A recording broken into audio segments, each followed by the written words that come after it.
much like the game of Operation, but with burning instead of buzzing.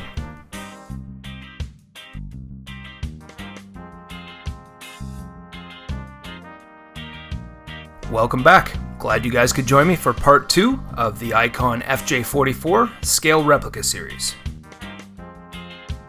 Today I'm starting out by soldering all the parts that were installed in the previous video.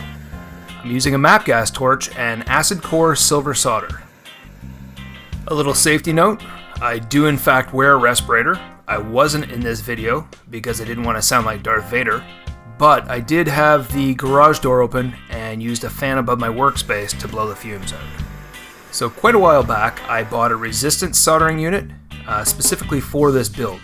The advantage being that they generate heat only at the joint that you're working on, so already soldered parts won't fall off while you're adding new stuff. I ended up dropping the handpiece and broke the carbon electrode tip, so I resorted to using the MAP gas torch. It'll easily get me through the rest of the chassis work, and I can order some more electrodes and try and capture some more detailed soldering later on.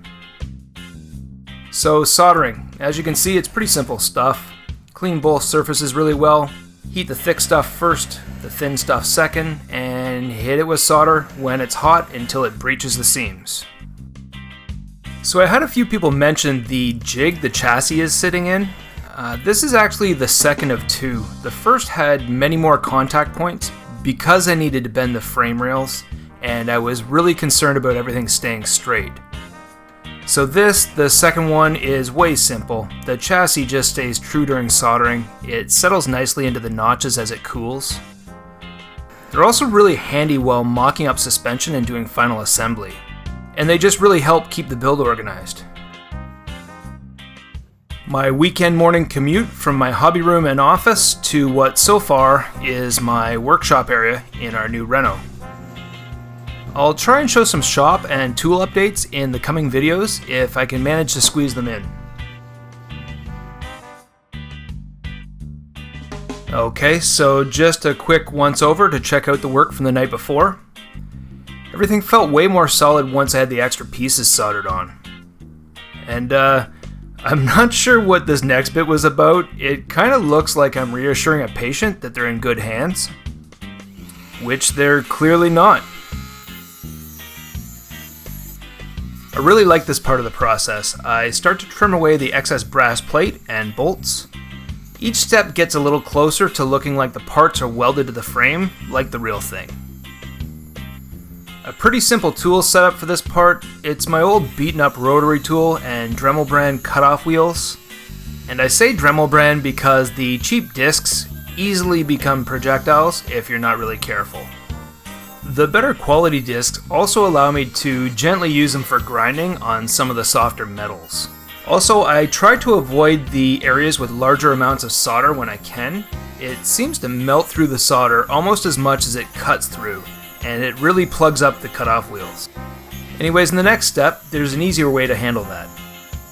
And I know things look a little messy right now, but stick with me, it cleans up pretty well. An easy way to ditch the excess solder, I use a hobby knife and carefully cut out any unwanted material. Again, this keeps the cutoff wheels clean and saves a bunch of time filing it off later. I also don't have to compromise any welds by doing a bunch of reheating. And it's really easy to get nice joints and seams as I'm able to cut everything square. Later on, these bolt heads will probably get a bit of surface heat using my mini torch. And that'll just soften up any rough edges and save a little bit of time prepping. Much of this stuff will still need to be reworked as I add more pieces. It won't be the last time I have to do it, but it'll probably be the last to make you guys watch so much of it. So I spent a bunch of time filing, but this is where you get to see things clean up quite a bit. And as for the files I use, there's a pretty wide variety here, but I only really need a handful of them for this type of work. Just a few different profiles to get in tight spots, while still retaining the shape of whatever I'm carving away at. I'll start dropping links into these video descriptions to any of the tools I use in case you guys want to check them out or maybe use them for yourselves. Most of the areas where the parts and the mounts join to the frame rails will now start looking a lot more like they're part of the chassis or like they're welded to it. It's just a nice opportunity to clean up the work and also make for less sanding in the coming steps.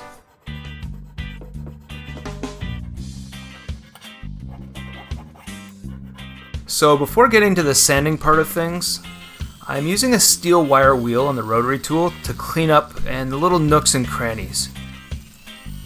Just the spots that are tricky to get into with sandpaper and files. It cleans it up nice, it takes the tarnish off of things.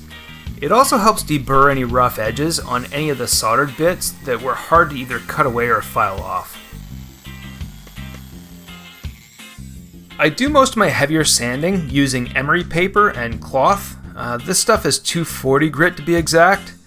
It does most of the work and doesn't use a bunch of material.